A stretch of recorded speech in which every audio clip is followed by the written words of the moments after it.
Sur la place Gambetta, derrière ses portes, c'est un immeuble totalement abandonné qui s'étend sur 4 étages.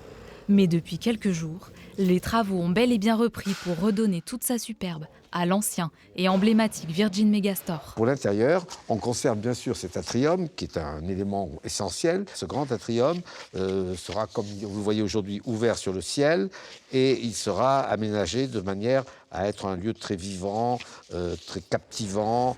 Car le futur hôtel conservera sa terrasse sur le toit et abritera une centaine de chambres, un restaurant, mais aussi 2 commerces au rez-de-chaussée, la condition exigée par le maire pour signer le permis de construire.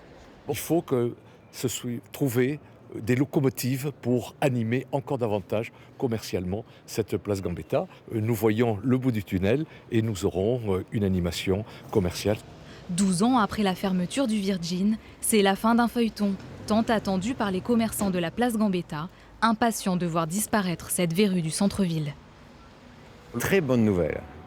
Maintenant, on se pose la question, est-ce que ça va vraiment se passer? Pourquoi? Parce qu'il y a eu énormément de projets depuis 8 ans, 10 ans. Un projet porté par l'homme d'affaires bordelais Michel Ohaillon.